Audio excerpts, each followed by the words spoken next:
Ever since my eyes met the world, I was breaking through the chains like a match to a flame. I was born against the grain. Oh, oh. They say I'm broken in the brain, got a shot of kerosene in my veins. Hey, hey, hey. They better be concerned now, cause it's my turn, and I'm only getting hotter.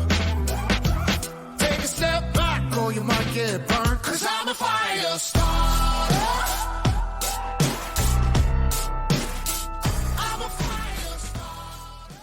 Well, my name is Ted Stovin. He is Dustin Edwards, and this is episode 148 of Cowboy Shit, the podcast. Calgary Stampede's over, and Canada won 4 of 6 events. And I do not know if there has been a Calgary Stampede since the format change that ended that way. Yeah, and with that few Canadians in there, so the numbers, you start putting the calculators out and the percentages, they did quite well. Good. Quite well. Man, And that was exciting. 66% of the events with 16% of the contestants. Yeah. Not bad. And Not bad. and I made a post about 200,000 staying in the Great White North, and then someone added 400,000. well, yeah, it could have been, but then they added like Ben Anderson getting second and Kyle Lucas getting second. So. And then I wonder about Jared Parsons. Does he get all the ground money? Do you know what? When they posted up the graphic and it said 50,000 beside his name and then nothing for anybody else, I thought they pay ground money every other day. I have a feeling He should win an extra. he should get it all. He should. So I'm curious. I wonder if maybe there's something in the ground rules that says that's not the case. So he would get, I don't know. what's the rest of the ground money? It's It's like another, another 40 grand. yeah, Because 20,000 for second, 20, 15, 10. I think that's right. So that's yeah. another 45 grand. You meant 95,000. 35 grand. 35? 85,000. It's the same thing as like Robert Bowers won 85,000. Yeah. Like back in 04, maybe he won it. Yeah. I forget now. Anyways, But they won a shit ton of money. yeah, they did great. And I was on the tarmac with editor Sean Morton watching the Yes. fours. And again, sound like a broken record, but it's awesome when Canada wins. And that place was going nuts. I bet. It was damn cool Yeah. to see those guys win and then run up there and get the money. Hate to say it, but it was really cool that a guy from wherever won the bareback riding. But when they run up and they say this guy's from Alberta or Canada, that place went nuts. Yeah. It was cool. Maybe that's a hint to our friends at the Calgary Stampede. Hey, it's not that bad when the Canadians win. It's not that bad when we have a few Canadians in the mix. But you know what though? Good rodeo, good stampede. I thought, It's better when we win. yeah, it's way better when we win. If we were skunked, this It'd be like would be way different.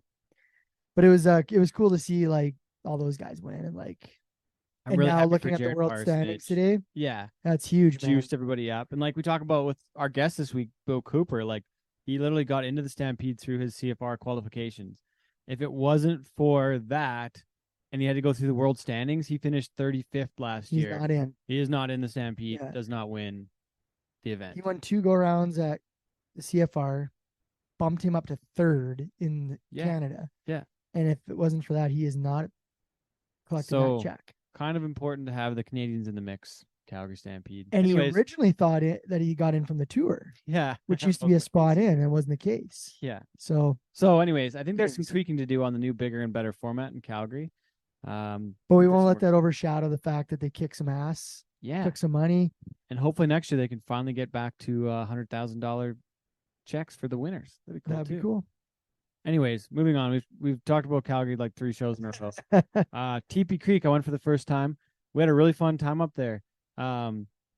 Unfortunately, the wagons got canceled the last night, but my first time in Teepee, I enjoyed the show. 4 days in the wild. Yeah. Yeah. I used to announce that rodeo, Yeah. and it With was a hell of a Brett or good Doug? Brett. Yeah. Yeah. And it was a hell of a good time. I remember, they had they still had the big limo with the No, I horns didn't on. see the limo. So they had a limo, and I'm pretty Maybe sure it still exists, but I didn't see it. I'm pretty sure it might have been Keenan Vine's friend of the show last time he fought bulls. Pretty sure it was Keenan. Really? They In drove Teepee? the limo in at the start of the bull riding, right into the arena, and the bullfighters would jump out the limo to start the bull riding. Oh, really? And it was That's badass. cool. And that place just packs it. When I was up there back then, it was like nitty gritty dirt band on a Friday night. And Yeah. when they say 4 days in the wild, it doesn't feel like you're in the wild, but the people are fucking wild. It was a party up there. Because what does TP Creek have? Like a post office and 10 people? They got a store. Store? There's like nothing, but I just see a store. Yeah. Yeah. And it's crazy. But yeah, you had a good weekend up there, and I used to love it up there. It was fun. Yeah, I enjoyed it. The only what I say? It was just solid. The whole thing was solid. Like the wagons getting canceled last night were tough finish. And then trying to make something up to make it work. Like, that was tough finish. But still, yeah, it was fun to hang out. I enjoyed the heck out of hanging out with Robert Schmidt, Doug Young, Ash Cooper was there as well. Oh, was that? Okay. Yeah, Ash was there. We had a lot of fun, and Matt was with me.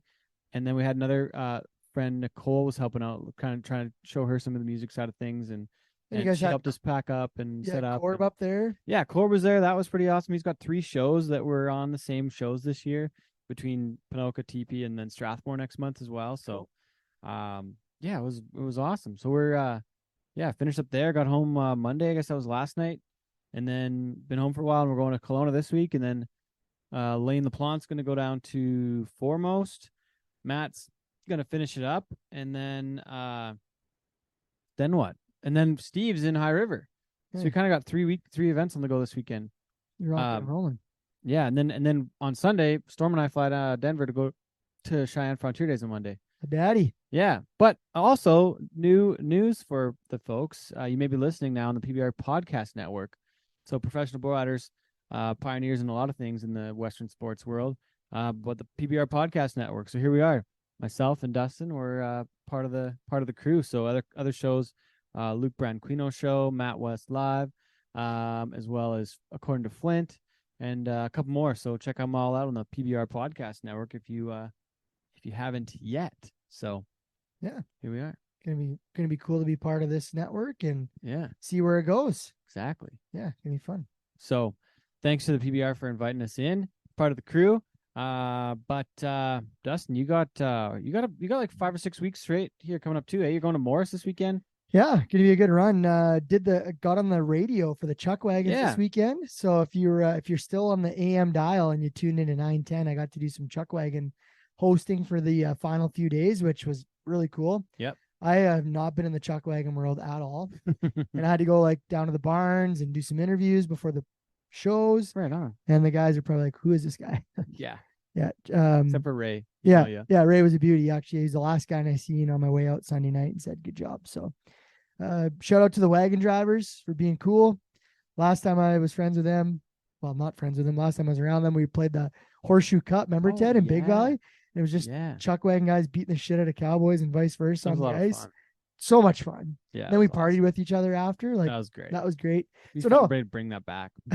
So lots of fun doing that. Yeah, we go to Morris and nice tour rodeo there, and then we go tour rodeo the Hat, Medicine Hat, and then slingshot into Bruce for the Sunday fun day there in Bruce. On the way back from Medicine Hat. Yeah, so gonna be a nice couple weeks here ahead on the rodeo circuit, and just finished my first day of my new job today. Yeah.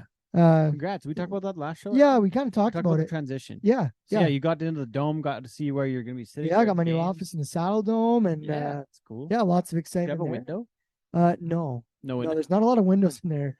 I'm not in the basement of the Saddle Dome or the roof, which I think some people are. Oh, really? So I'm just kind of on the. Well, they got people up everywhere. Offices in there? Yeah, it's pretty cool, man. There's offices where you'd have no idea. Really? Offices, yeah.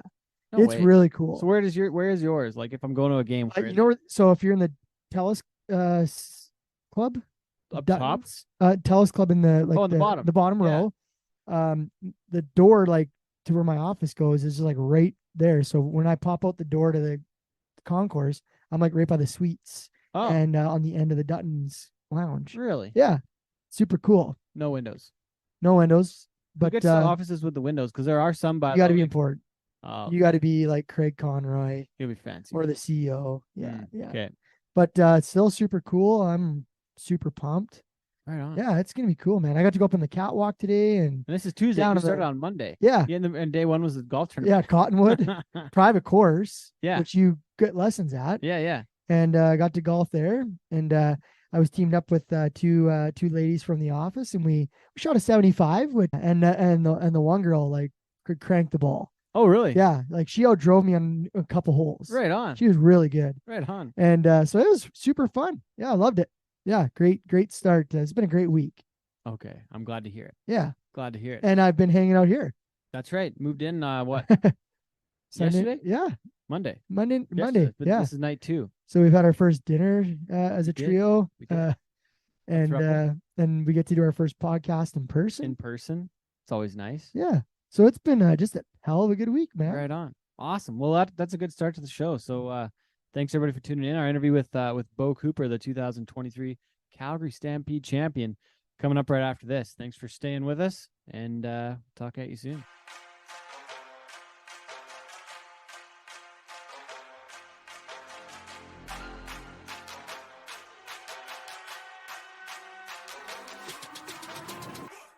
All right, welcome to episode 148 of Cowboy Shit. My name is Ted Stovin. He is Dustin Edwards, and our guest today, Dustin. Do you got this bio? Are you? Well, are you gonna do an intro? I can give an intro. Probably for better. him. You've probably done this a few times. I can give him an intro. Handing it You're off. the announcer.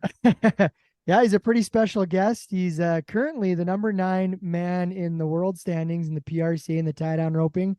He is the number 4 man in the Canadian standings, Canadian Finals qualifier last year in the tie down roping. Former PRCA Resistol Rookie of the Year. He's shot himself a couple pretty good looking bucks in his life.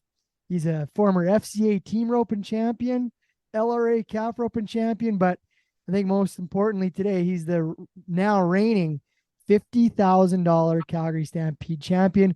Welcome to the pod, Beau Cooper. Hey, thank you. I think the most impressive thing though is the deer he shot. I mean, Yeah, I was gonna say that. I think that might be my favorite stat. out of all the stuff I said, Yeah. I think the deer. This guy's a hell of a hunter. But Beau, you're a hell of a tie down roper, and you've had a pretty impressive start to your career. I guess we might as well just jump right to. I mean, we said it off the air, but your phone's probably just been going nuts since Sunday because at Sunday around 3:00 you hoisted up a check for $50,000. Yeah, my phone has been going absolutely crazy. I think I got back to my rope can and I had like over 400 messages. It was absolutely nuts. I didn't get back to everybody. I think today I finally sent out the last thank you. It was Beau was one of those really nice guys, just so everybody knows that he would respond to all Everybody. 400 of them. That's what I Yeah. like about you, Beau. I did respond to every single one of them. But I want you to say what you said to me. I said, has your phone ever been this busy?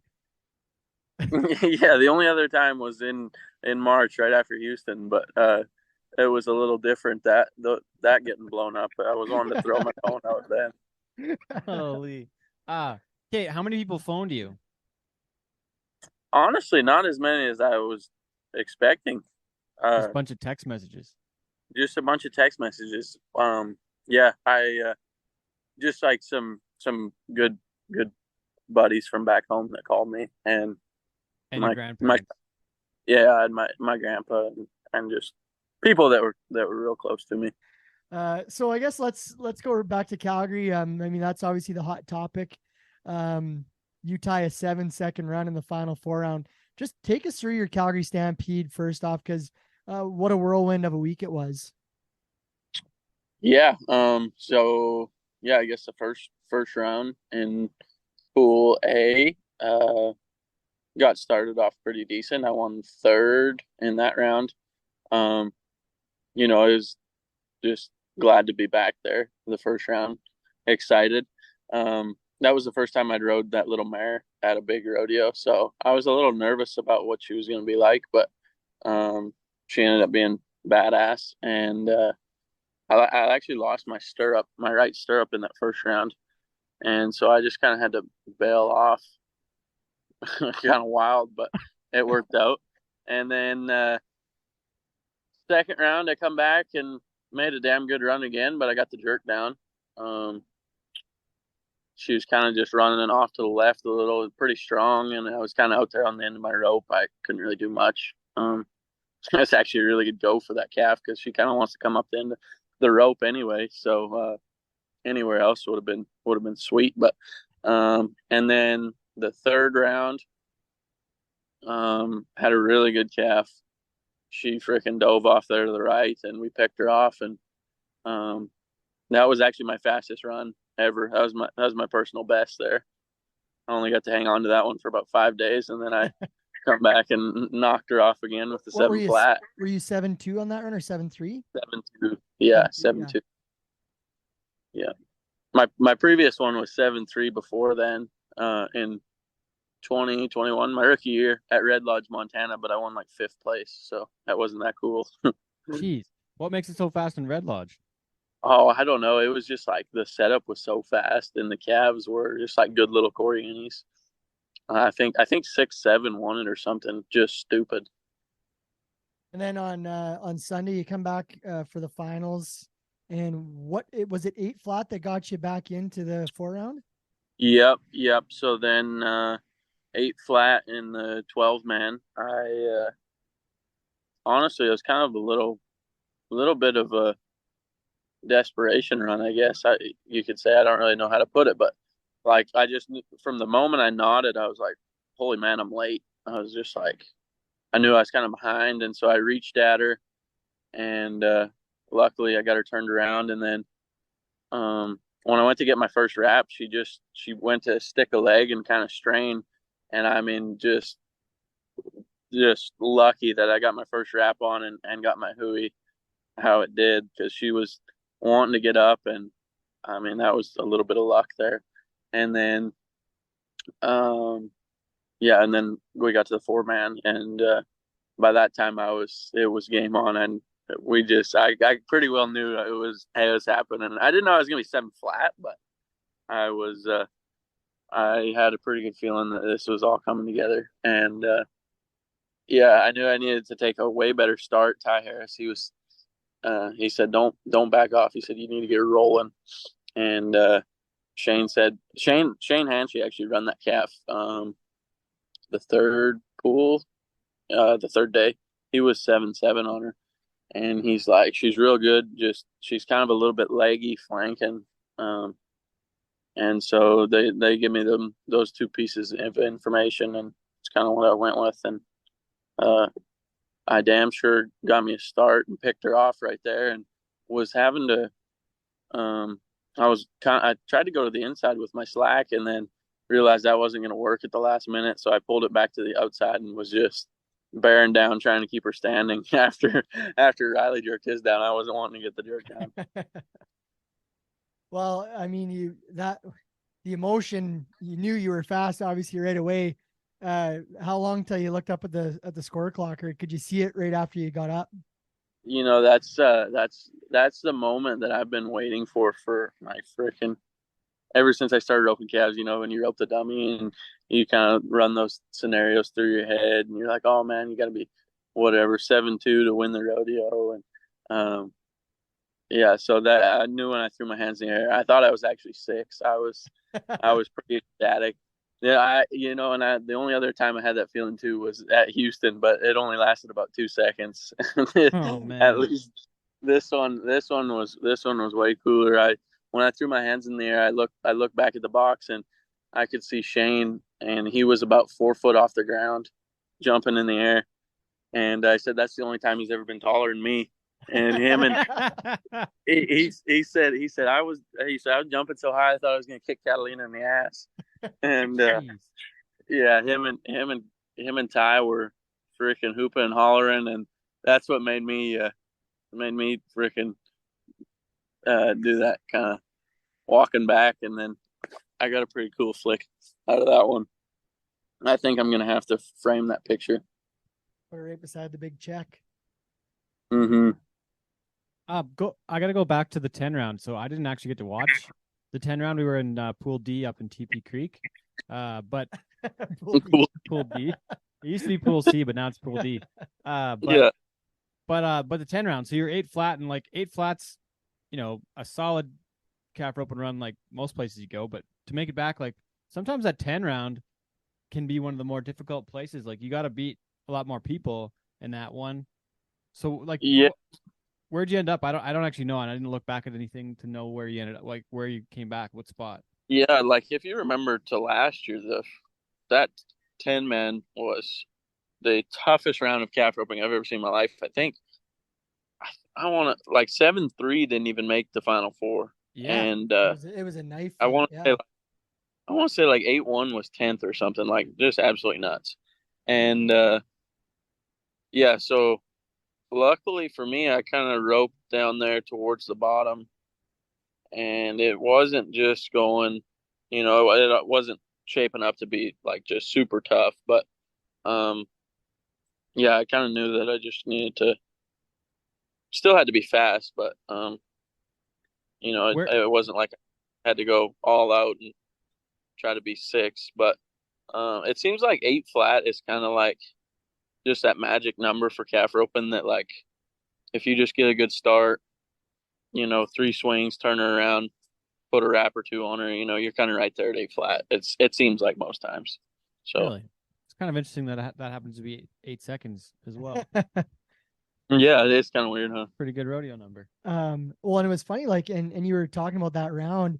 It was kind of not a comedy of errors, but like, there was some very uncharacteristic no time. Some guys didn't, like, I think was it Ty Harris didn't rope his calf in the back of the head, and a couple of guys got flagged out, and it was kind of like, that was Haven that oh, it was Haven, yeah, it was Haven, yeah, yeah. and it was kind of like, man, this is like, I thought it was going to be like the year before, where it was going to be like, man, you're gonna have to be dirty rank in this calf roping to get through, and then all of a sudden, as it went on, it was like, well, this was okay, but Mm-hmm. but it wasn't like it was the year before. You're certainly right there. Yeah. But yeah, no, it was uncharacteristic. Like Haven, that might be the only one he's missed all year. Yeah, and It's so crazy. those moments happen. So I guess a question for you is, do you got the calf? I remember, was it Morgan Grant when he won? He kept the calf. Yep. He won the 100,000. You got that calf at home or what? Yep. Well, I'm trying to get it home. Freaking Logan sent me a snap. He's sending her to Dog Pound. So I don't know. She's going to one more rodeo. I don't. Hopefully they don't win it on her there, and that guy wants to buy her too. The only thing with Dog Pound is you But- probably couldn't afford to buy her after. Yeah, Yeah. You have a sweet buckle. That's true. yeah. Those are still cool. You got a buckles. Dog Pound buckle, Beau? I do not. I'm shoot. I think I'm one of the only guys that don't have one. My cousin Adam, he got one. He I don't got have 2. one. Actually. I think he got 2 of them. I think, but yeah, no. I told Logan I wanted to buy it. Turns out she's a heifer too, so that's even cooler. But she, I bought my Houston calf too this year, that little yellow, and I got her home. She's like 350, 400 pounds now. She's big, but Real. Price of hay this year. You're gonna need that 50,000. yes, no kidding. I'm going to get her home too, and then I'll have two little heifers next year maybe. Dang. So okay, why did you buy the Houston one though? If with what happened? Man, honestly, I wanted something out of the Houston deal. I always Yeah. wanted to buy my calf that I won a big rodeo on, and You in won my Houston, eyes, so yeah, in my eyes, I felt like I won Houston. So I told Chad Hyatt that I wanted to buy her, and honestly, that's the cheapest calf I bought this year. Really? Yeah, I bought a bunch of practice calves this spring too, but that Houston calf, that's been the cheapest one. How do you get a calf back to Canada? Like, do you just huck her in the trailer with your horses, or what do you do? No, I actually had to leave her in Sheridan, Wyoming. My good buddy John Kane, he looked after her for me for a month and got all the tests done on her, and then we got her back across the border. My aunt Crean Shuckberg, she hauled him back for me, and yeah, it's not, it just takes a little time. It's not difficult. I'm sure if you had to do it with 50 or 60, it would be a pain, but it wasn't bad. So Beau's the only Canadian to import one calf across the line. Yeah. Yeah. Oh, Yeah. there's probably some like genetic folks, like guys that have genetics and stuff. Though they'd bring one calf. back. Yeah. Like yeah, real yeah, purebred common. folks, probably. Yeah. Oh, what the heck? The testing probably costs more than the calf though, to like do all the testing and all that, and the trucking and all. Like, I Yeah, get what you're doing. what was I guess I bought her for like $650, and then I think it was like $250 maybe to get her all the tests done and stuff. Huh. So I think that's pretty neat though. Like for some of the folks that maybe nobody on this show would disagree with the calf roping, but for some folks to realize that you guys like actually give a shit, obviously, like I Yeah. think that's kind of Yeah, neat to know. it's funny. I need to find somebody that makes ear tags. I'm gonna get an ear tag that says minus 50,000. I'm gonna put it in her ear.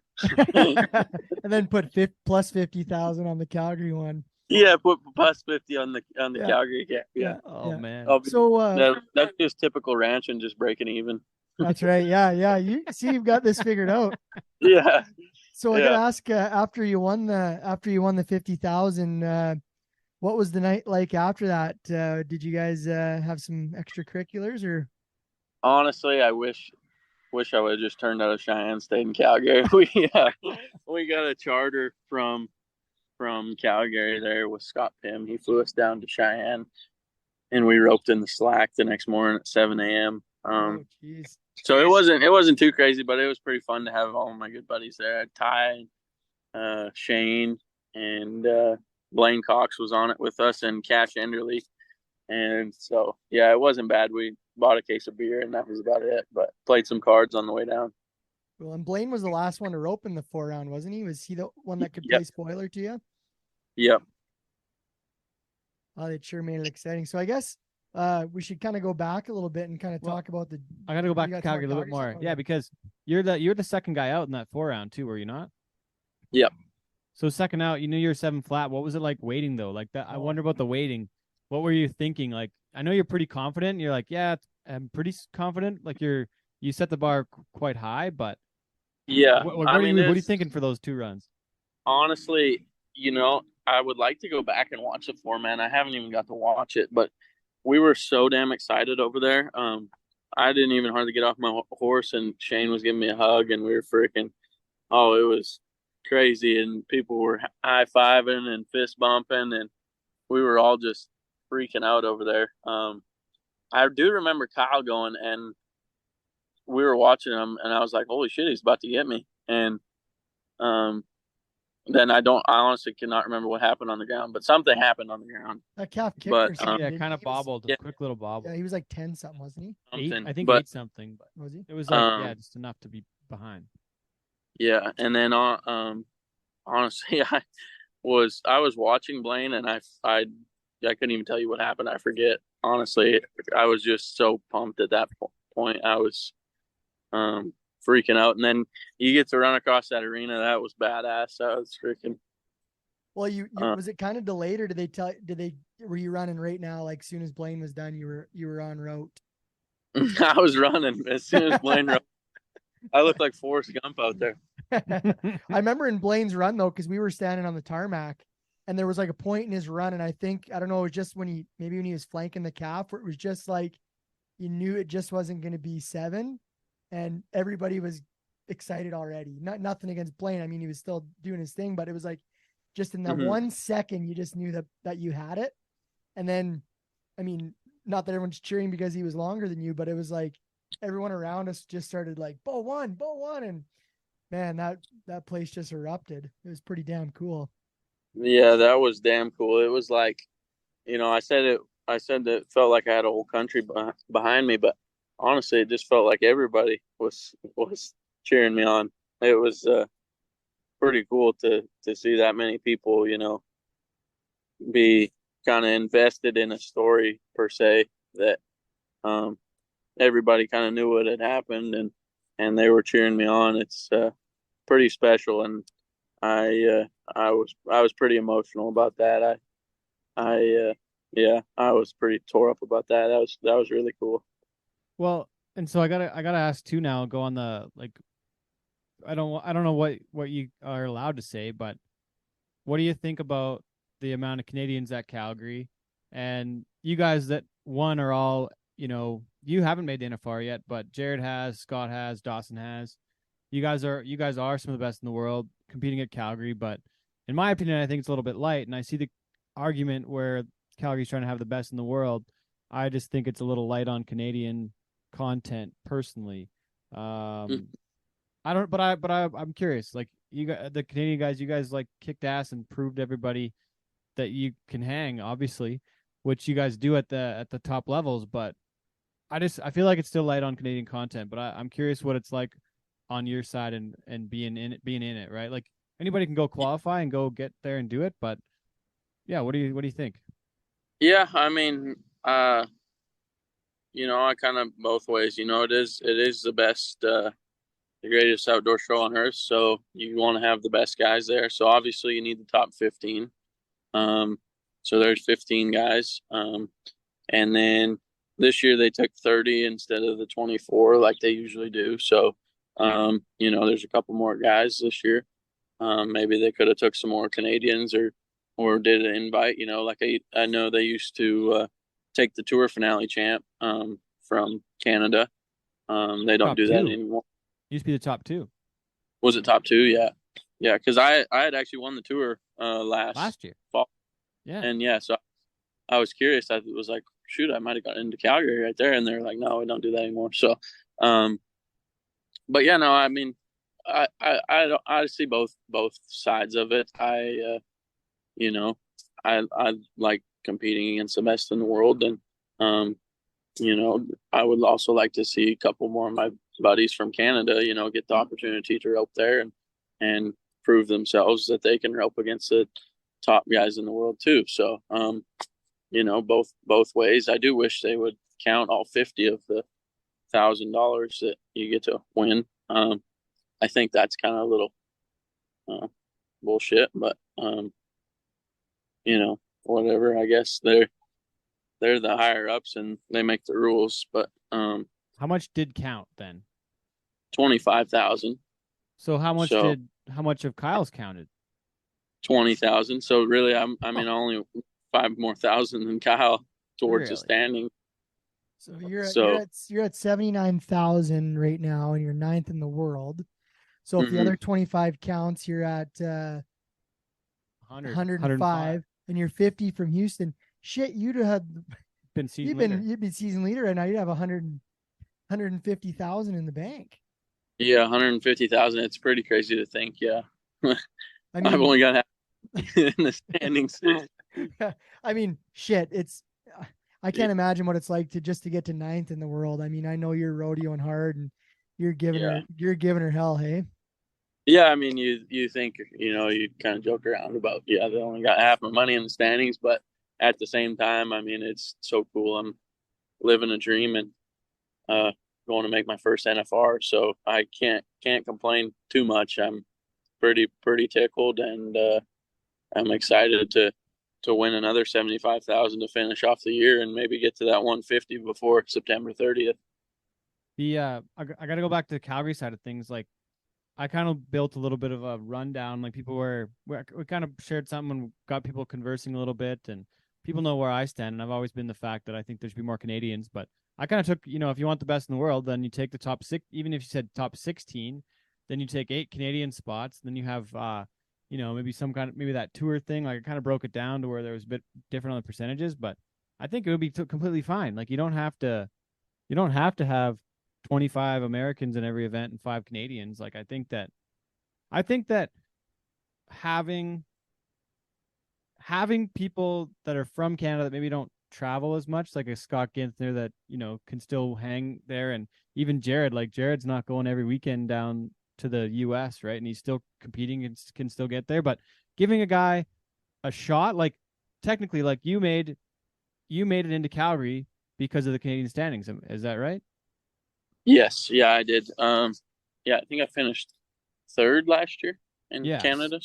So you get a spot into Calgary, and you are an up-and-coming guy. You win the rookie of the year. You're 35th, 30th the last 2 years in the PRCA standings. You get a shot, and you take advantage, and then you win the whole damn thing, and it's a launching point for your entire career. You did well in Houston, obviously, and you could have won that one, but like, you get into the Canadian standings, and it's a launching pad for your career. Where if you finish 5th in Canada last year, you don't get to come to Calgary. You're not at Calgary. Yeah, no, I get that too.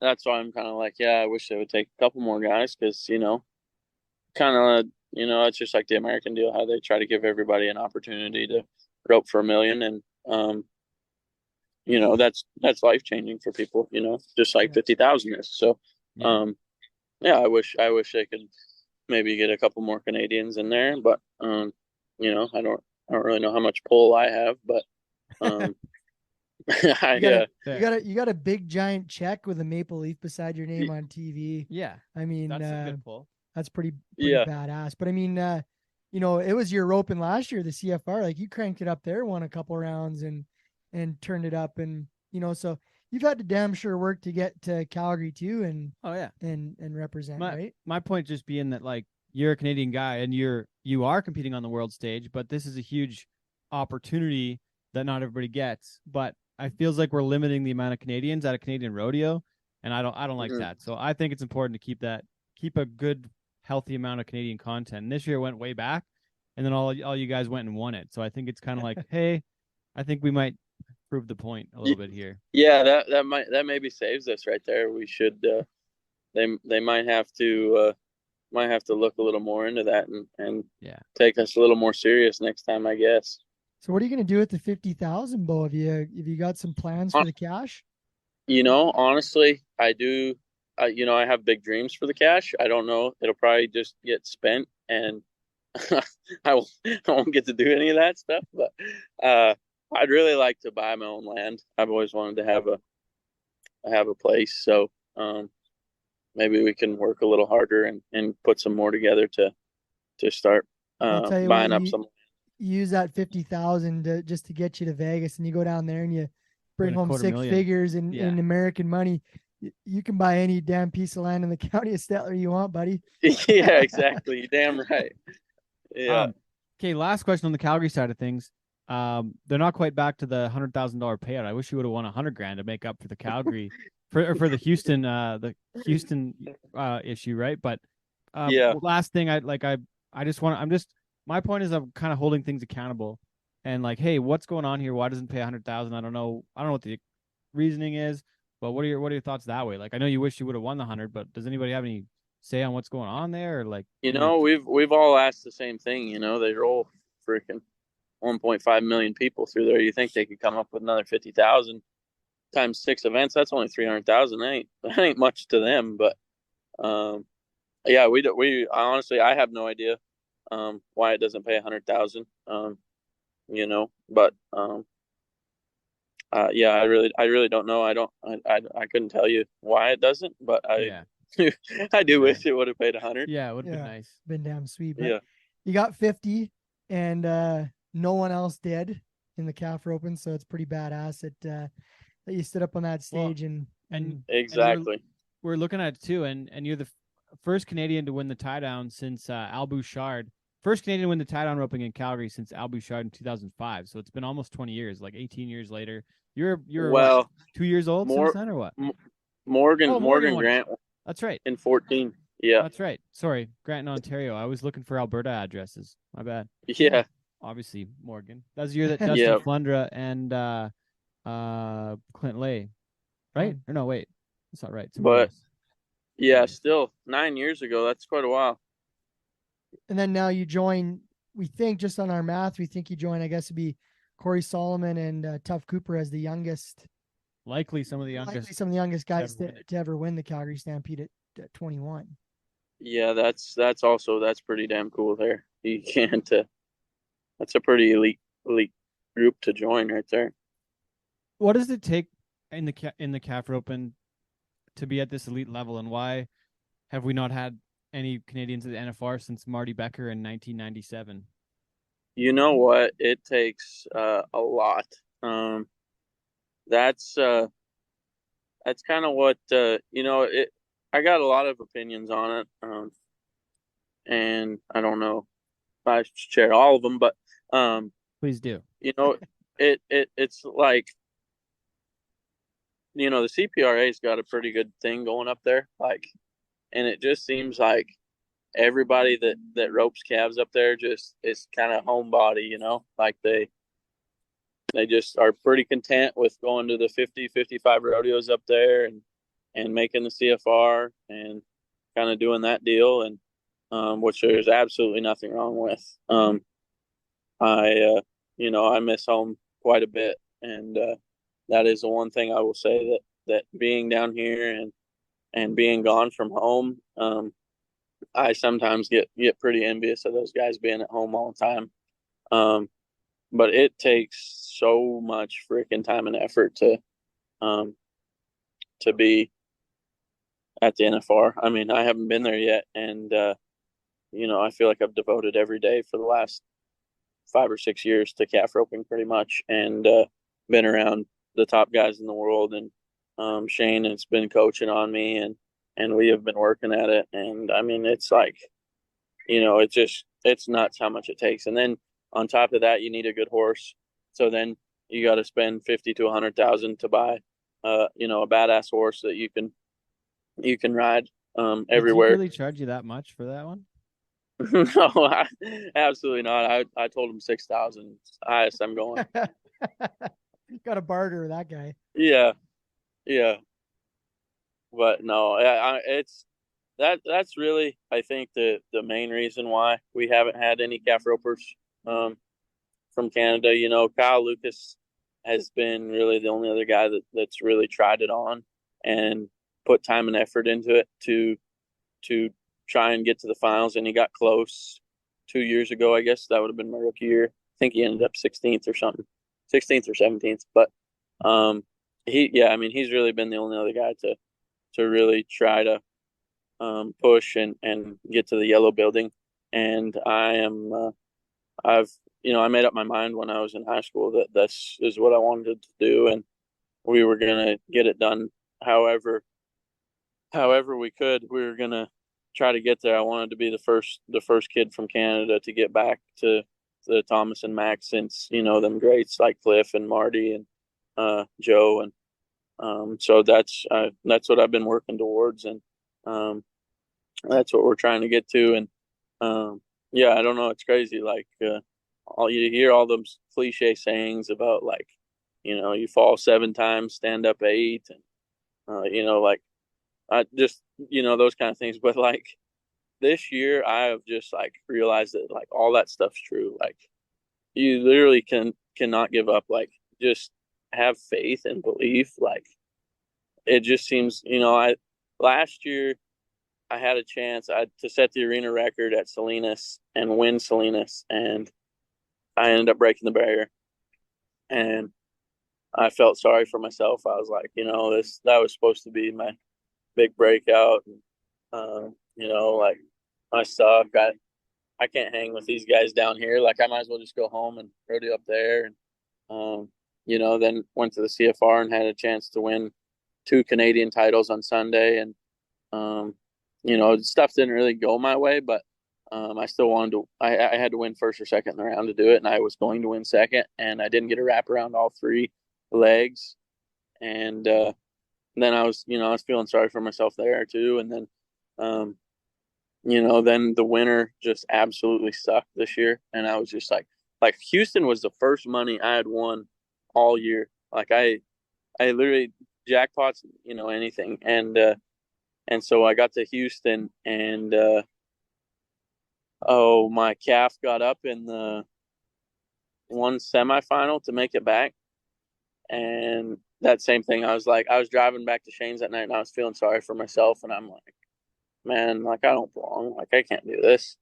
And, I was driving by myself, and I'm like, you know what? Like, quit feeling sorry for yourself. Freaking bow up and do something about it. Like, you can rope with these guys. And so I went back to the wild card the next day, and when I made it through the wild card, I was like, you know what? You can freaking do this.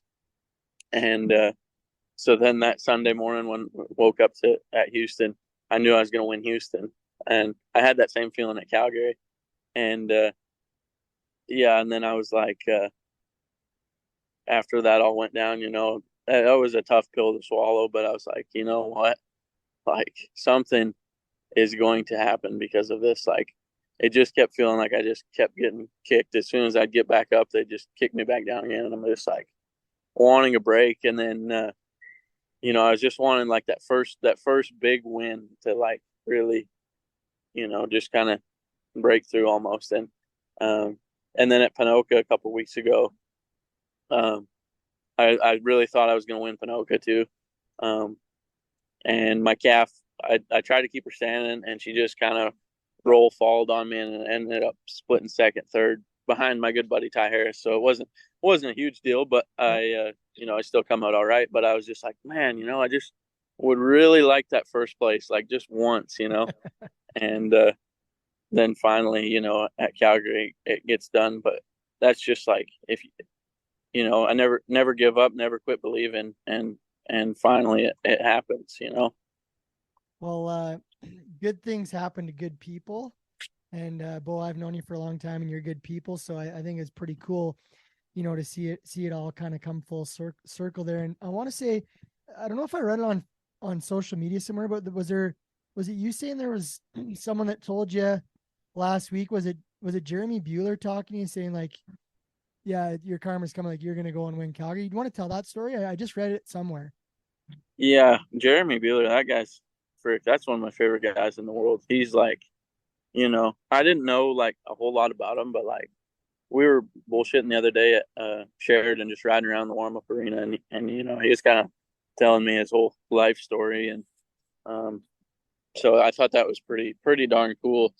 And he'd always said like he was the same way, like he'd always won like second or third, and then finally last year like he started winning first, like, and knocked off, like they won Salinas, they won Pendleton, like won all them big cool rodeos that everybody dreams about winning.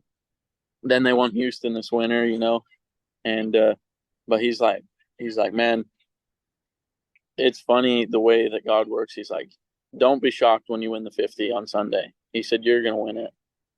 And I thought that's pretty darn cool, coming from a guy like that.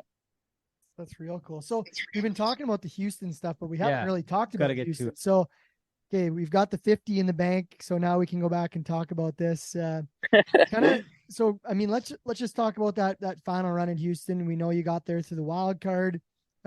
Just tell us how everything went down from the moment you nodded to me to maybe even a couple days after. Just take us through the journey, because it was I've never seen a tie down roper get more press or more social media love than you. Oh man, that was wild. Yeah, that's what everybody's bugging me about. I was the most popular guy in the PRCA, and I caused all the drama in Houston. But so that morning we tied the calves, and it was funny. We tied the calves. I said, I'll run that one in the final 10 or in the 10 man. And we get to the rodeo and check the draw. Sure shit, I got her. And I'm like, oh, yes, perfect. So run her, win the 10 man. And then we're going to the office to check the draw. And I said, I'm going to run that yellow, number 72. And we go in there, and sure shit, right there beside old Beau Cooper, 72. And so then at that point, I was like, oh yeah, this is happening. I'm winning Houston. And so we go down there, and Riley was first roper, made a great run. He was 8.7 or 8.9, one of the two. And then I was last roper. Hunter had a little hell. I think he was 9.2 maybe. And then Reese Reamer, he misflanked one, and then he was a little longer. And so then I was last roper, and same thing. I was just like, that yellow calf, I don't know if you guys knew about her, but she hauled ass. And so I knew that the start was going to be like non-existent there. So I'm just like, yeah, I can just blank out, go as fast as I can. And I dropped my hand when I nodded, and I'm like, shit, I'm late. And whatever, go across the barrier. I'm the whole time I'm like, I am late. And so I rope at her and, made my run. And I threw my hands in the air. I'm like, I just did it. I just won Houston, and got back on. And that's when they said I broke the barrier. And so I looked back, and I was like, what the heck? Like, there's no way. And Ty Harris was in the box with me, and he went and confronted the line judge and said, there's no way he broke the barrier. And he said, no, it worked properly, And so then at that point, they kind of shuffle you out of the arena, and they're already bareback riding. And so I tied my horse up, and I went running back down there. I'm like, hey, like, and Shane, I was talking to Shane on the phone. He's like, the barrier didn't work. Everybody knew it. And so people were blowing me up, and so I go down there and talk to the judge, and he's like, no, like, we'll discuss it later. I'm like, no, we need to discuss it now, like it was. And so, they couldn't watch video replay or nothing. And, so he kind of, whatever. And then all of a sudden Rick Smith comes down there, the head of PRCA judging, and he's like, no, he said the barrier didn't work, like that. Everybody can see it.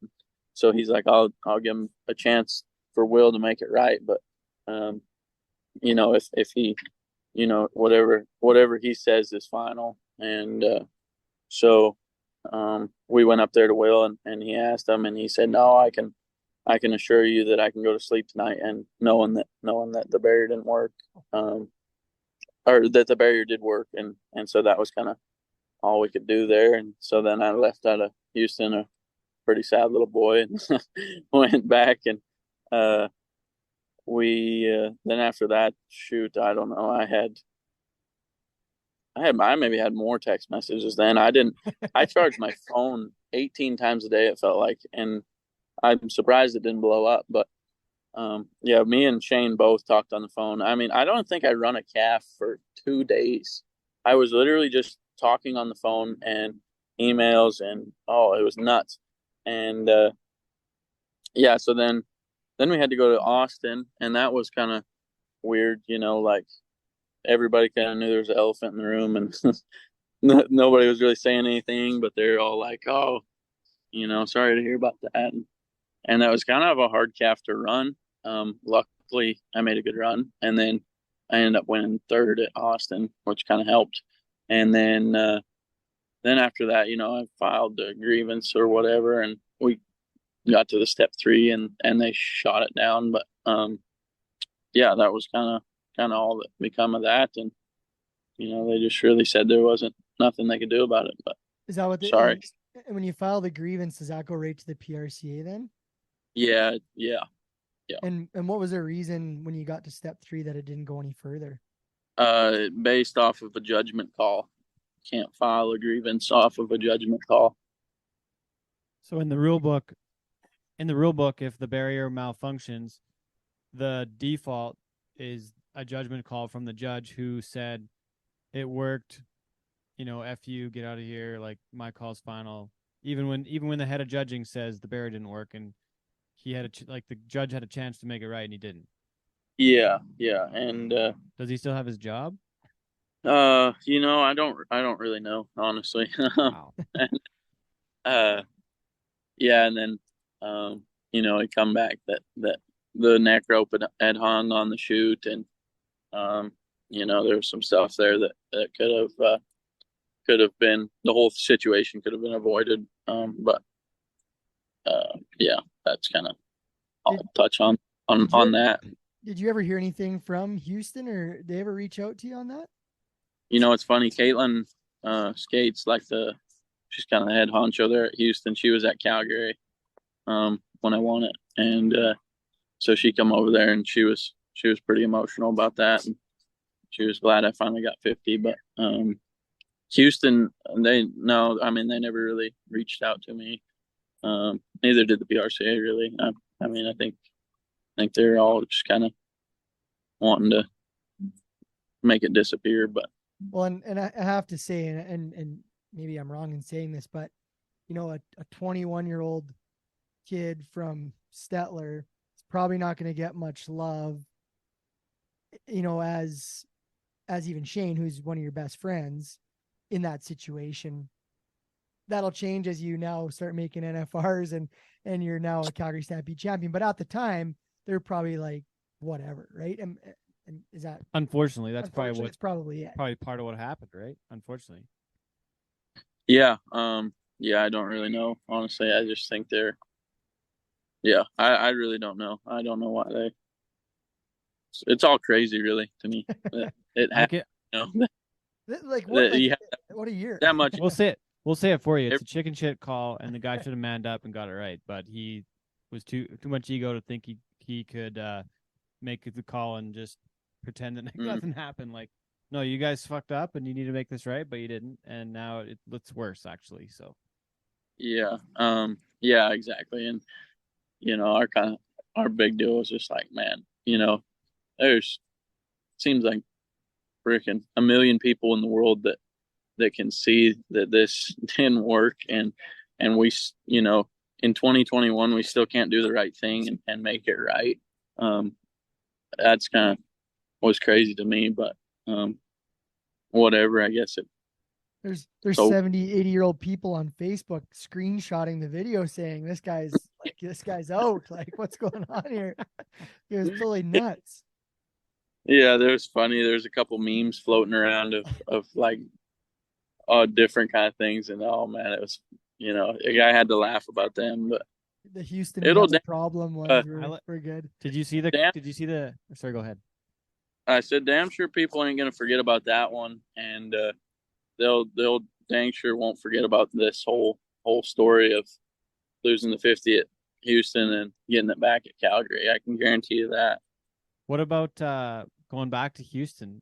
How much motivation does this give you to go win it for the next decade in a row? Oh man, you know what's funny is I actually love that rodeo. That's one of my favorite rodeos. Like I don't have nothing against Houston. True. Yeah.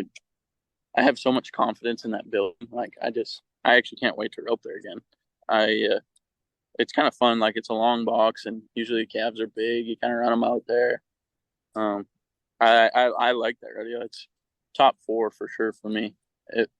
That one, Calgary, Panoka, and Salinas. So those are my 4 favorite rodeos. So, yeah, I don't have nothing against Houston. No, if that's fair. I think you'll be adding a 5th in December, though. Yeah. The NFR is going to top all 4 of them. Yeah, Well, it might. Were you down for, I'm sure you were. Were you down for Zeke's wins? At least one of them last year, right? In Vegas? Yeah. No, I have yet to be there when he's won a world title, but Even last year, or sorry, that was 21. Never mind. My bad. 21 we got to go because I Rookie got of to the go year pick buckle. up I got to go pick up my Rookie of the Year buckle, and they let you walk out there in the Thomas and Mack during the perf, and I said, man, I'm gonna be here one day. This is badass. I went out there and told my dad, I said, that sand feels pretty good. I'd like to tie one in it. Damn straight, and you will. So, and I want to go back to that because in 2021, that was kind of like the COVID year, and I mean, I'm sure you probably spent everything you want on COVID tests going back and forth across the border. Man. But what was I had to have 2021 like for you? 1,000 in COVID tests. How much? I said, I bet I had 6,000 or 7,000. It seemed like in COVID tests. That's insane. It's And then you crazy. go down there and win Rookie of the Year. You didn't start faking them? I thought you would have just faked them out. Yeah, I don't know. It's crazy. I have like a whole freaking. I did. I guess we burned them all, but I had like a big. Just I don't know. It's just there's so many of them COVID tests. Holy man, it was nuts. And where did you end up finishing that year in the world standings in 21 when you won the Rookie? I think right at 30. I think I was 30th on the nose. And is that's what got you into the big rodeos then this last year, right? Yeah, no, that would have been. Or that was the year That would- before, sorry. Yeah, that was the year before. So then, you know, I got to go to all them rodeos. But then, honestly, last year I didn't. Last year was a weird year. I didn't really win much in the winter, and then I got out here in the summer, and probably about this time last year, I was like, you know what, I'm end of July. I'm just gonna go back to Canada and make the CFR. I had 4,001, I think, in Canada, and maybe 20,001 down here, like, and so I wasn't really craving rodeo too badly, so I went back up there and then got in with Clayton Smith, and You me and won him. Medicine Hat. I remember I was announcing you And won then, Bruce. yep. Then We that went. that weekend, And Regina. that's what I'm also saying about like never giving up either. Like I learned that last year. I'm like, I shouldn't have ever went home. You know, like I should have just stuck it out regardless of what happened. But anyhow, that's the way it played out. But yeah, when I did go home that first weekend, I won 9,000. I won 4th at Strathmore, 1 Medicine Hat, 1 Bruce, and then 1 Regina the next weekend. I don't know. I think I won 1st or 2nd at like 12 different rodeos in August. And I won I don't know, like just between the Canadian rodeos, and we went to a few like Montana rodeos and a couple in the Northwest, but like that August and that first week of September, I think I won almost like 40,000. I think I won like 35 or 36,000. Watch out, Eric Dublanco. There's a new Mr. August Canadian. Yes. And you know what's funny is Clayton won almost the same. Me and him just were tapped off. It was pretty cool. Yeah, because he went on a run too, and then finished I think season leader, didn't he? Out of that run. Yeah, we were battling. He had a little Yeah. head start. I told him I was going to catch his ass by the end of it, but I never did. And then you went to the CFR, and you run. Did you win 2 rounds last year at the CFR? 2 or 3? Yep. Yeah, I won 2 rounds. Won maybe third or something in another round, and should have won second in that last round, but I didn't have a wraparound all 3. And then I roped like Don Knotts in the second round and missed.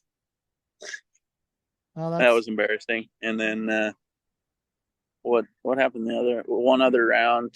Oh, I had a calf get up too. Yeah, you were in the thick of things for the Canadian title, and Yep. maybe this is like following your cousin Zeke, but remember Zeke won a world and won Calgary before he ever won a Canadian title. So maybe maybe you got Calgary in the bank, go down, win a world title, and then come back to Canada and grab one of these too while you're at it, eh? Yeah, you damn right. That'd be good omens. I'd be okay with that. Yeah. So I want to talk about you've referenced, or you got anything else you want to touch on this? You're going where I was going. Oh. You're going to ask about Shane. Yeah, I mean, because I was telling Ted this story, the year COVID shut the CFR down, me and Dave Paulson did a Zoom interview with all the champions from 2019. I think Shane won. Yeah.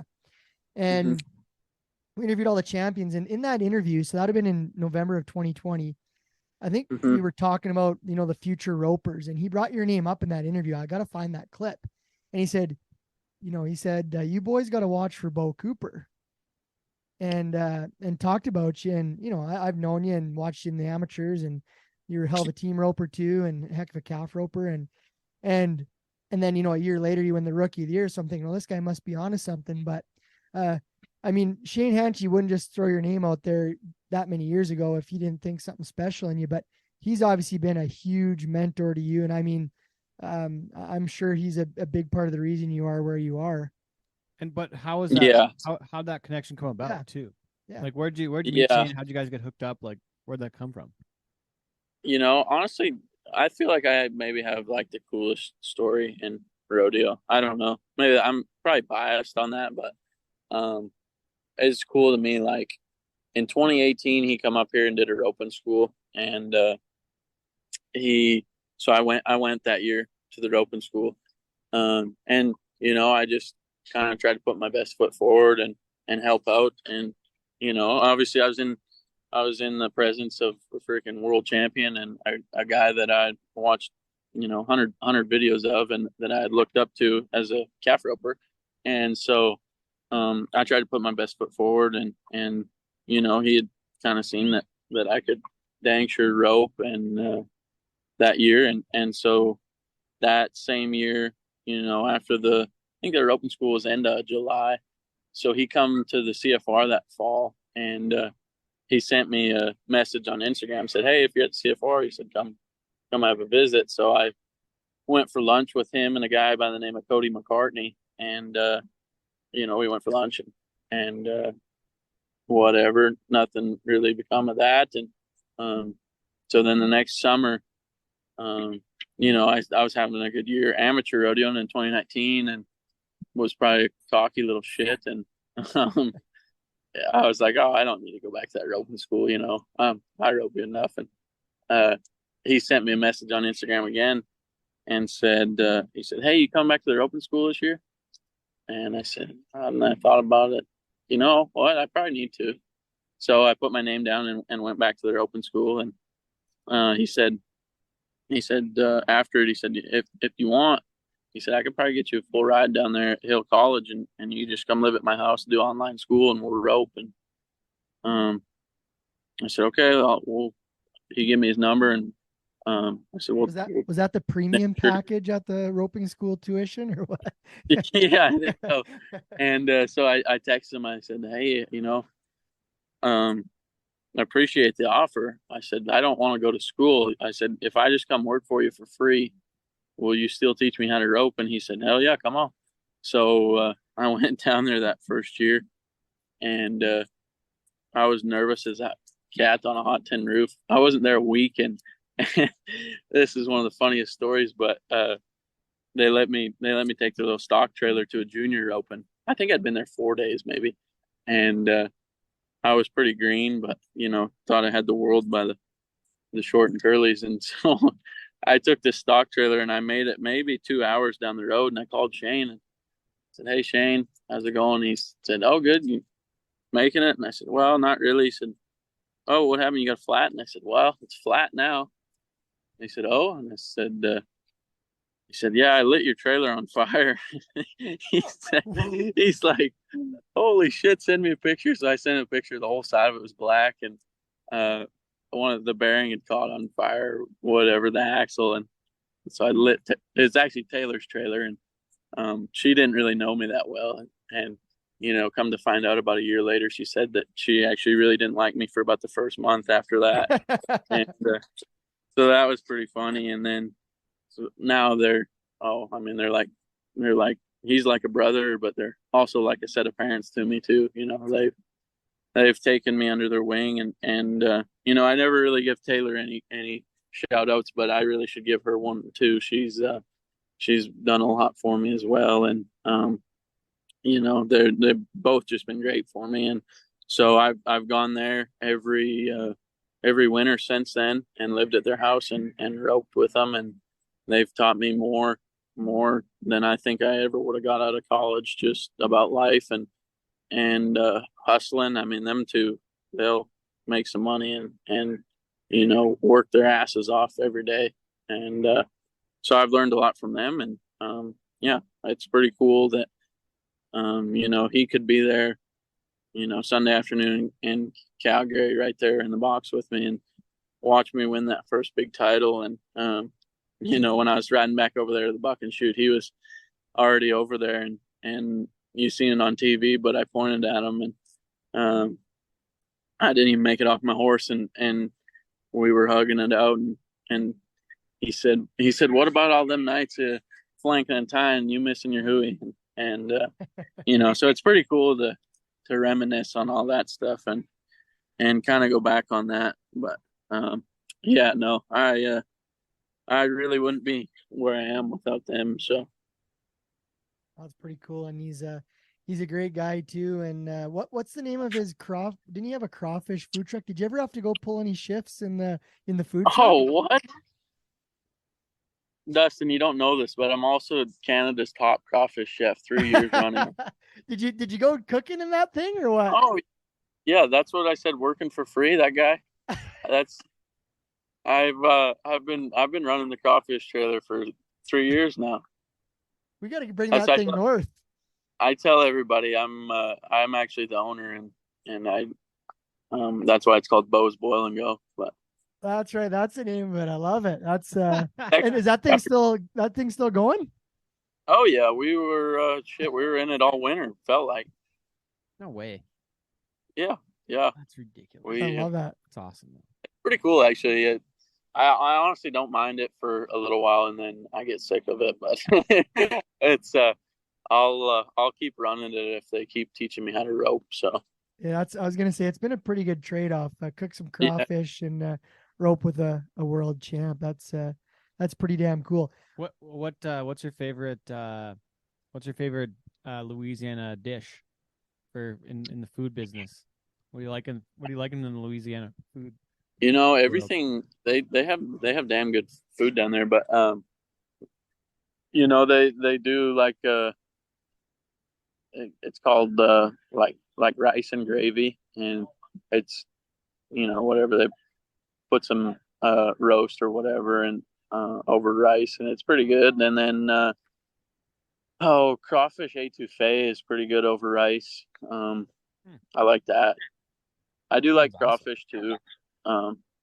Crawfish is Crawfish is pretty good for a couple times, and then I kind of get sick of it too. But no, they have some damn good food. I've ate at Shane's parents' place. His mom, she's cooked some outstanding meals.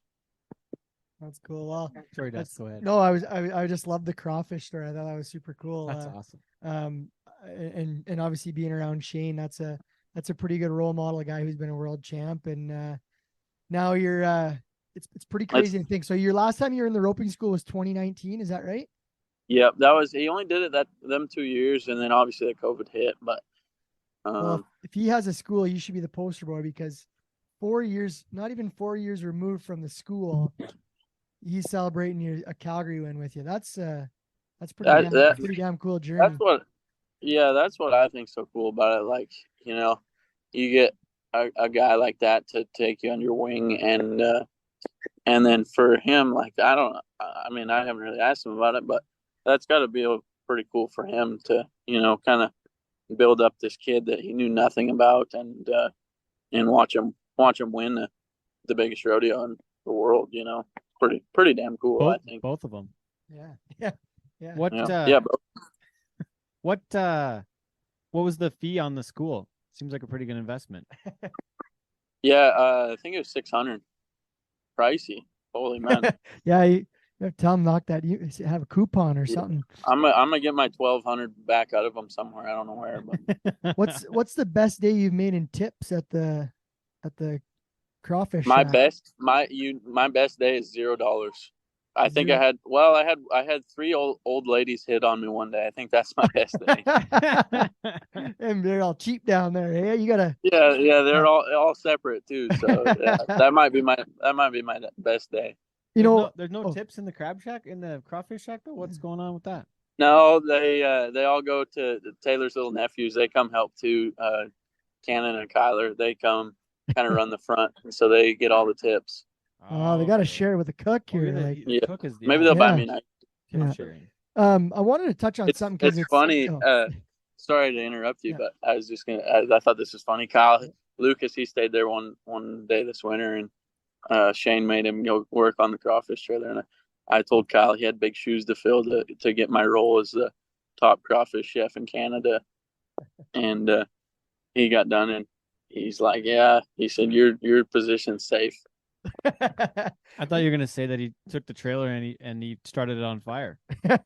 No. Where do they set this thing up? Like, I'm trying to picture where you're right there in Giddings, honestly, just in a parking lot. And yeah, it's people come from everywhere. That's damn they're well known now. Like in the Walmart parking lot, or what do you mean? Like just well, so Taylor's mom and dad, they own a feed store right there in Giddings, so they set up there for a while, and then just another little local business that they're good friends with, they let them set up there. Cool. Well, that's sweet. That's a cool story. I just want to, I see on your shirt, I know you got CVS controls. That was another cool story out of Houston. Why don't you give them a little plug, but tell them kind of the story on how you ended up on that team, because that was actually pretty cool. Yeah, that was pretty cool. So I had a lady by the name of Alicia Erickson. She was a former Miss Rodeo Canada. She was going to help me kind of, get my social media up to par, and maybe try to help me get some sponsors. And so she's like, oh, just, maybe give Lyle a call. So she gave me Lyle's number, and I called Lyle. I'm like, hey, Lyle, just another broke cowboy here. Think he can sponsor me? And he's like, man, send me your resume or whatever, your accomplishments, I guess. And he's like kind of looking for, some high end guys that make the NFR and CFR and win big rodeos. And he said, you win big rodeo, he said, I'll sponsor you. And I don't think it was shit. It might have been 8 o'clock the next morning after Houston. He was calling me. And he said, you won Houston in my eyes. And he said, I'll stick to my word. I'll sponsor you. And so I thought that was pretty darn cool of Lyle Kurtz. And, he's been a huge, huge supporter of rodeo in Canada for many, many years. And, it's kind of funny. All the guys you look up to in Canada, all got that same patch on their shirt. So to finally get on a team with them is kind of a cool feeling. I was super impressed in Pinoca this year, and I don't know if I've ever met him personally or not. But we played that CVS Controls commercial about 75 times that week because he was the main sponsor of the team roping. So they had even money this year and the tie down. So that was like twice a day. The CVS up on the big screen, like really rocking and rolling. It was, pretty awesome to see, I thought.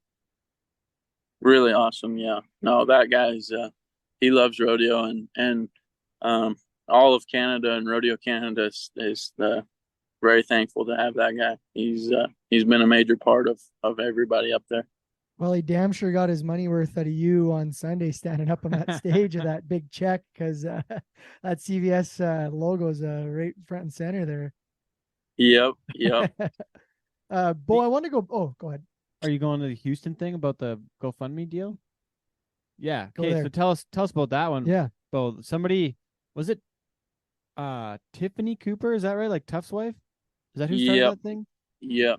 They started GoFundMe for you when you didn't win Houston because that like you were kind of broke and like probably ready to go home again at that point. Were you not? Like, is that part of that story? Like, fill us in on that whole deal. It really is. Yeah. I mean, I think at that point I had a maxed out credit card and that 10,000 that I got out of Houston, it disappeared in a hurry. I didn't have nothing of it left, but so she just kind of started it after seeing everybody saying that they needed to start a GoFundMe on Facebook. And so she kind of just took it under herself and the kindness of her heart to start it and just looking out for me really. And, I kind of felt a little weird about the whole deal. It wasn't nobody's fault that I didn't get the 50 and I just didn't feel right about people just giving me money, so. Except for that one judge, but it was just, it's crazy, like God's timing that, that very next day, that Caleb gets hurt. And, as soon as I figured that out, I was calling people trying to get in touch with Caleb and, to see, I just wanted their permission to say, hey, can I send you this money, whatever we raise in this GoFundMe, it'll all go to you. And so his family was super appreciative. And, I actually got to talk to his dad there the other day at Basin City over the 4th of July. So that was cool. And he 3 months after he went in, he was back out and, his dad showed me a video of him. He was running the swather and, they were cutting hay and all kinds of stuff. And, so he's back running the ranch and, loving being home. And now they're trying to convince him to go get his rehab, which he needs to get done, but, get the muscles back stronger. But, yeah, I don't know. It was just felt like the right thing to do. And they ended up blowing by the 50,000 pretty fast. It got to 89,000. So, to see everybody in the rodeo community come together and do something right, it felt pretty good to be the guy. Well, along with Tiff, I should give her credit. She started it, but a bad thing that happened to me, turned into a really great thing that we were able to help him out, and it made my deal seem, like nothing. That really put that into perspective for me that, whatever, it's just rodeo. I mean, I can still go rope tomorrow. Haven Medjid's yelling at me right now. He's been blowing me up about being the king of Canada here for the last week. Yeah, we should have this guy sitting on a throne, not beside a chain link fence. Like, what are we doing here?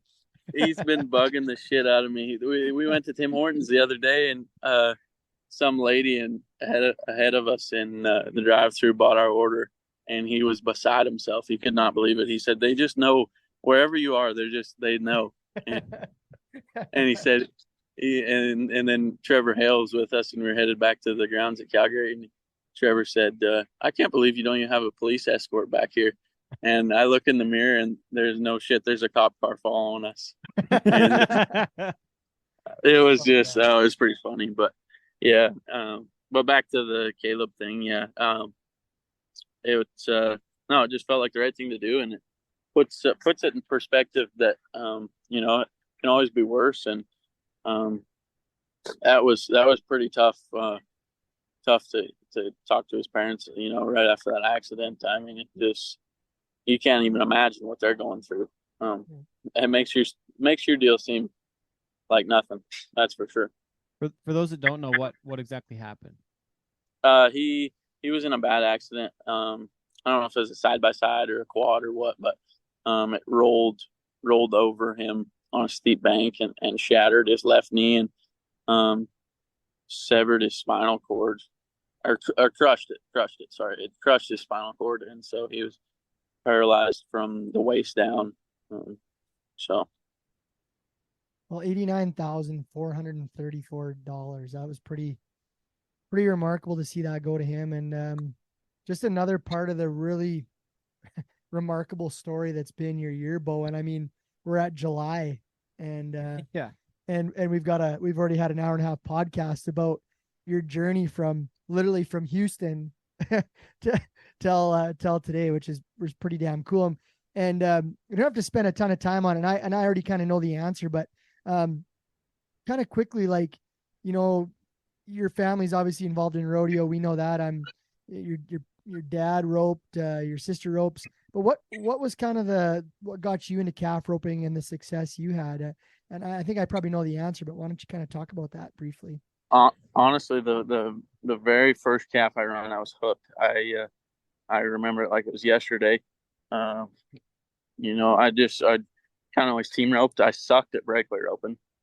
Absolutely sucked at breakaway roping. I rode a little small horse that I couldn't ever catch on. But yeah, my dad, we were going into high school, and he finally said that I could start calf roping, and so obviously he roped calves too back in the day, but I run that first calf. We had one calf, and I run her out there like 3 swings, run her through, and roped her by 2 back legs, and I was so freaking mad, and I was wanting to run another one so bad, and Dad's like, "No, you're done."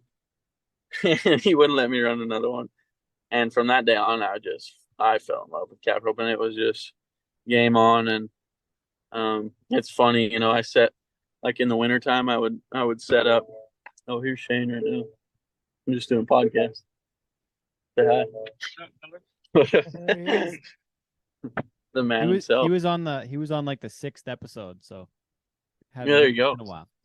Yeah. And then it's funny. I would in the wintertime I wouldn't be able to rope, and I would take 2 hay bales, 2 square bales, and I would put them up, and then I would put a sawhorse on top of the square bales, and then I took a little like square block and nailed it to the top of the sawhorse, and that was my saddle horn. And then I had obviously the bale in front of me was the calf, and then I had a little old tie-in dummy that I would set on a bag of UFA shavings, and that was my only practice for the winter. And I would make 50 runs a night on that thing, and I would go through maybe like 3 sets of running shoes every winter, and I would wear out the whole, or like on your big toe on your right foot from dragging it across when I go to gather the legs on the tie-in dummy. I would just wear out all my socks, all my shoes. There'd just be a giant hole right there from roping that thing, and it would be, minus 30, but it would be, minus 5 or minus 10 in the shop, and that's all I did every night when I'd get home from school. I'd go rope that thing and work on stuff like that. But yeah, no, my dad, I can't thank him enough for always helping me and getting me started in the right direction, and roping, and everybody else that had something to do with it early on in my career. They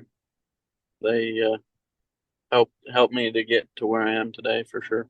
Well, I remember announcing you you got your dad an FCA title. What year was that? 17 or 16? Yep. Me and Big Jim, we struck off over there at Red Deer and got us the title. That was pretty fun. Yeah, I remember that was good watching. Yeah, you were young then.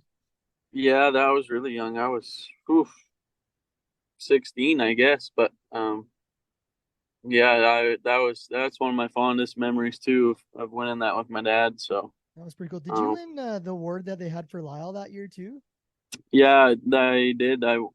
I won that award for being the youngest calf roper to make the finals. I won it 2 years in a row actually. Yeah, and that was for and Lyle then Cassidy. It was really cool. Oh, yeah, and it's kind of crazy because before he passed away, he was literally our next door neighbor. He owned the quarter of land right beside us. So yeah, that was pretty cool. And yeah, that year I made the finals in the calf roping too.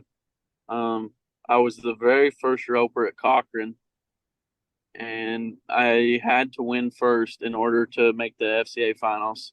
And I was the very first roper, and I remember I run this calf way off down there to the buck and shoot and tied her down. I was 11-1, and I don't remember who the guy was untying, but he come up to me and he said, "Good run. Probably not gonna win nothing though."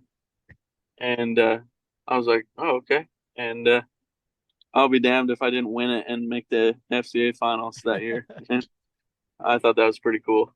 That's pretty cool. And I think that was the first year they did the award for Lyle, was at that Mhm. finals. And when you won that, I remember that was a pretty special. That was a pretty special moment. Having known Lyle and known you guys were neighbors, I remember that was being a pretty cool moment at the time. Yeah, it really was. It really was. We're pretty good friends with all the Cassidys, and they're kind of synonymous in Stettler County there. So there's a lot of them.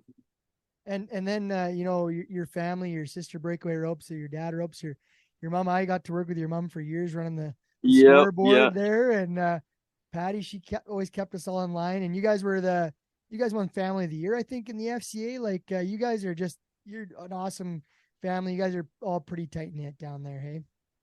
Yeah, it's pretty funny that you know, a lot of people don't know that my mom and dad had the scoreboard for a long time and took it to a bunch of rodeos. So yeah, you got to know them pretty good, and probably got to know me before I knew you, and was just running around being a shitty little kid at all the rodeos. So 100%. yeah. I think before we finish up, I just got to ask, you mentioned roping for 2 buckles on Sunday in Red Deer. Is the all-around title something that is still part of your goals? It is. It isn't this year. I mean, I would like to. I tried a little this spring, team roped a little, but honestly, I'm just so focused on making that yellow building right now and getting to the CFR and the calf roping that I'm not too worried about it. We got the rest of the life to get them all around buckles, but it would have been cool to get that one last year. Because you were like, if you would have won the go around, it would have paid enough for you to win both, right? Yeah. I needed Jesse Popesco. I needed him to stay in the average, and he fell out of the average, which kind of messed things up. But no, it's not a matter of if, it's when you're gonna win one. There's no question about it. So yeah, for sure. But yeah, maybe in another 5 years, we'll get back in the all around. But Got some stuff to take care of first. yes, exactly. We're just gonna focus on the calf roping for right now. Calf roping and working for questionable wages in the crawfish shack. Yeah, exactly. He's right. Yeah, I figured. We've just been discussing workers' compensation and wages. But... Yeah. Does Shane have a comment on that? Can he hear us? Yeah, we pay well. We pay by experience, and we pay by free practice sessions. I'd say it worked because that Calgary check covers it. Yeah, that just means he's working for free next job. Shane, we've talked about you lots on this show though, and you've been on it with us before. Good to see you. It's been a while, but just maybe one quick thing on Beau. and just your experience of him and seeing him at the schools. And I'm curious on your side, just what you saw in this guy to give him a chance and bring him down to stay with you guys. Yeah, man. I mean, I tell everybody I didn't do anything. I mean, it was all this kid. I mean, from the first clinic there in Cardston, I could tell that he was a little bit different than my other students. And then, you know, he asked if he could come to Texas, and I said, whenever you want. And he took me up on it. And that was, you know, for me, after he roped in the Final Four, like the joy that I experienced there was probably way better than me winning it myself. You know, I've been fortunate to win it, and it's life changing. But for everything that he's went through the last 6 months, and you know, to see where he is and to see how he handled it all, he handled it. You know, all that stuff in March, he handled it way better than I would have. And I tell people that ask me every day about him that they don't make a better kid and they don't make a better family. And you know, I remember telling him that night when he got home from the Houston short round. I mean, we were both kind of teared up and crying, and I just remember telling him something good's going to come out of this. I don't know what it is, but something good's going to come out of it. I mean, it wasn't even. It was just kind of everything that had built up to that. And then when he was on the biggest stage of his life, in front of the most people in his life, he just rose to the occasion. That's something you can't teach. You can't teach that at a clinic. You can't teach that in the practice pen in Texas, where we've been for so many nights. And you just got to be born with that, you know, that kind of winner mindset and winner mentality. And I've said it all along. I mean, he's made to be a winner. We all know how much Zeke's won, and his dad Coop, you know, he roped really good. So it's bred in him. Now he's just doing his part. Thanks. That's pretty unreal, Shane. That's a pretty cool comment. Thanks for adding this in with us. Good to see you too. Yeah, good to see you guys. You guys stay well the rest of the summer. And I got one more thing though. There's what is your motivation for the practice to be in the shop in the wintertime when it's 30 below out to do that? Like, I think that's one thing that, you know, Shane mentions that you're born with it, but like, there's still got to be the motivation to go do that. Why? What's your why? I think just that, you know, every kid wants to be a world champion and make the NFR. So, you know, I had to try to find a way to practice, even though, you know, it's hard to find calves in the winter up there. And so going to school and then, you know, it's dark from 4:30 on. So, you know, it's not real just much fun to practice, but you can go kick the lights on in the shop and rope the bale 200 times and tie the dummy a bunch. So that's what I felt like I had to do to get better every day. And so that's what I did. And, you know, at the time I didn't know if that was the right thing to do or not, but I was doing it no matter what. So, I feel like that's just, I don't really know what to say there, but you know, it's got to get done, and you get 1% better every day. Yeah, I don't know. Not every day you feel like going and roping. I can guarantee you that. There's days at Shane's house I don't feel like roping at all, but we still go out there and do it. Just if you want to be at this level, you gotta do it. It's just like waking up and going to a job, you know. Yeah. Some days you really don't want to go do it, but you still go do it anyway because, you know, you get moments where you win 50,000 on the biggest stage in your life, and all those moments of all those hard work in the shop when it was minus 30 out, you know, it makes it all worth it. There's only one more question to go, Dustin. Yeah. So, Beau, what is your definition of cowboy shit? Cowboy shit. Oh man, Alberta. Ranching with Zeke, probably. Right, all those days ranching with Zeke and ranching with Zeke, or doing something with Riley Warren. Yeah, you know what? I will. Yeah, you're right. That is. Yeah.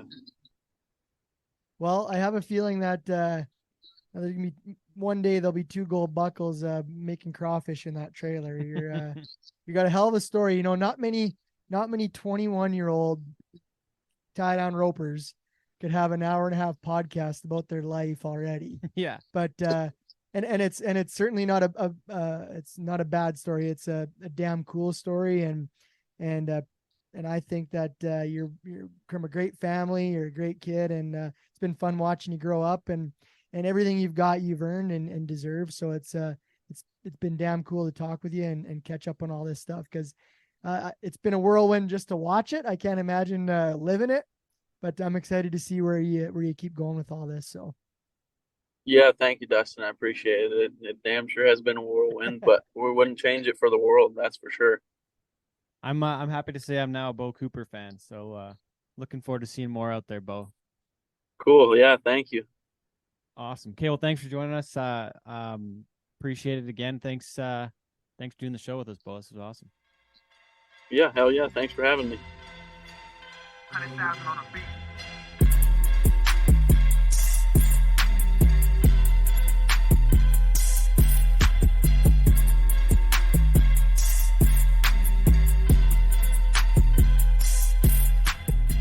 Man, I've got to say, I am incredibly impressed with Beau Cooper. There's a few people we've talked to on the show that, like, one that I really remember recently was Kendall Pearson, and this, like, the drive to practice and the drive to, like, be out there and proving the craft day after day. Like, people that achieve this greatness, they're different, and the practice when nobody else is around is, I think, part of the difference. Oh yeah, and that's the reason part why, a huge part, and that's why Beau is in the situation he's in, for sure. And he made a comment in the show, and again, not a knock, but he just said, like, the group of tie down ropers in Canada right now, like, they're really good, but and I think he used the word homebody. Yeah. And it kind of, and again, not in a bad way, but I'm like, okay, I started thinking about the guys who are always at the CFR and not going south. And I'm like, you know what? It makes a good point. Like, there's really good tie down ropers, but a lot of these guys are, and not in a bad way, they're hanging at home, they're ranching, they're breaking horses and doing whatever. So I was like, you know what? He's not wrong. And there's a lot of good calf ropers. And so when he said that, I always think about us, oh, we need more Canadians. But I'm like, you know what? A lot of these guys that are our best are still not at his level, because they are content, or maybe they're not content, but to hang out, but it's they fucking do their expensive thing. to travel. Goddamn rights. Yeah, they probably don't want for to 8 go that bronc much. riders to take a saddle and go hit the trail. I know it's a lot expensive and cheaper. loading up in a rig, but Yeah, you're to buy you need a good $100,000 horse. Yeah, Even bulldoggers, 5 guys can jump in a trailer with one team and go. Yeah. So I totally get it. And Beau made a good point. Like, they're good, but there's a lot of guys that just don't have that drive to go, because it is so much work. Yeah. And he said, he's like, it is work. It is a lot. Absolutely. So, but he's put the work in, man. He's love his family. Really cool. Remember when I was a kid, I first met his dad. I was playing beer league hockey in the Big Valley Cowboys team. Coop, he was a beauty.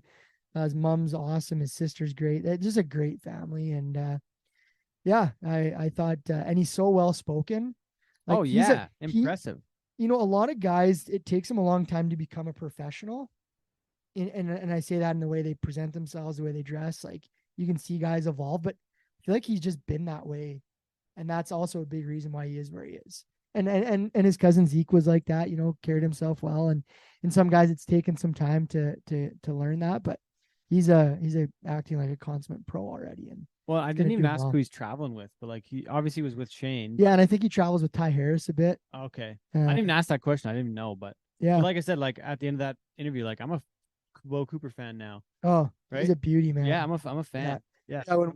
When we started talking last night about getting him on the show, it was like, I was excited, because I'm like, yeah, I know he's gonna be perfect. I know he's gonna be good, and so cool to see him win Calgary. And this, like, this is like things that, like, a book's made out of, or like, some of it is, yeah, for sure. Like, you know, pretty neat. Trials 100%. and tribulations. 100%. Cool dude. So thanks to Beau for taking the time to be on the show with us, and pretty unreal comments by Shane at the end too. Oh, to have him jump in. I got chills when Shane was talking about Beau at the end. I was like, this is freaking so cool. Yeah, I think we need to get Shane sponsoring the pod with with Beau's Beau's Crab Shack, or what is it? I forget what it. Crawfish and Crawfish. Yeah. Yeah, we got to get the official name here. We got to find that. Yeah, pretty cool story, and yeah, he was a great interview. Yeah, it was a lot of fun. So coming up though, well, I'm gonna go to do Cheyenne, be back in Pollockville, head over to Strathmore, then Dawson Creek. Gator's gonna go to Coronation and Elnora. And we talked about, we were in your schedule too, and you were going to be in, we ended up at Bruce. Sunday fun day at Bruce, then you go to what? Towfield's putting on a PBR. Yeah, that's So like, you head get a up there. weekend off though there. Yeah, Then. yeah, we get the long weekend off. So that's exciting. Because usually we have Bruce, Medicine Hat, usually same end up on the time. long weekend. Yeah. So that, and then we go to Pincher Creek. Yep. CPRA Rodeo, then Yep. Lethbridge, Oh yeah. and then out to True. Merritt. Oh yeah. So get the one Uh-huh. weekend off, and then we just keep on rocking and rolling. And yeah, always love finishing with those rodeos. There's some fun rodeos. Lethbridge is cool. They get the Indian relay races going after the perfs. Yeah, it's true. And did you see some of the shit from Calgary on those relay races? No, I didn't see much of any of it. Oh, you should see some of the videos. Those guys had some wild shit going Oh, on. It really? was good. Like good watching. Right on. Yeah, it was really cool. Right on. Yeah, really cool. And then out to Merritt and finish it off a little stop in Kelowna Right on. yeah. Right on. So Be a lot of fun. it'll be a fun couple weeks, and we'll throw in some new podcasts here along the way. And Yeah, if you got any guests you want to suggest to us, we've got some shows we're going to be working on the next little bit. But yeah, if there's anybody that you want to hear on the show that you maybe haven't heard, or maybe somebody got to go back to and talk to again, but let us know. yeah, it's amazing how many Give us a times shout. people say, "Hey, this guy would be cool." It's true. So Yeah, so let us know. yeah, if you've got Kevin Costner on speed dial, or Yeah, if you know Clint him, if you know Eastwood, him, yeah, just let him know let us know. we're ready. So thanks, Dustin. Thanks for being here. Yeah, It's thanks good to have you in the house. Shout out to Storm for putting some nice lights above my bed, Yeah, making some me feel right lamps. at home. We got some lamps. We got some fruit snacks down here. Yeah, we're Nice. rolling now. Life is good. We are rolling. We had some good Life is good at HQ. chicken kebabs tonight. Yeah, Oh. it's outstanding. Great time. Good times. Okay, well, thanks everybody for listening. Once again, we're now on the PBR Podcast Network as well. Check out all the other shows as part of the network, and we'll report back to you after. I guess the next show will be sometime in August. So that's coming up. August 9th. So talk to y'all again in a couple weeks. Thanks for tuning in. Once again, it's Cowboy Shit. My name is Ted Stovin. He is Dustin Edwards, and make sure to get your Cowboy Shit. We got some new stuff coming in the month of August as well. It'll be coming out later in the month of August. You'll see at some retailers August, September, into Christmas online as well. So yeah, stay tuned. CowboyShit.ca. See you all next time. Say what you say, that I'm out here losing my mind. Some things never change. When you're gone, there ain't no sunshine. Some people believe we go to heaven when we die. Some people believe we're gonna burn in a ring of fire. Oh, I came to let you know, I can't let you go. I came to let you know, I can't let you go. Said I came to let you know, I can't let you go. I can't let you go. We can't keep running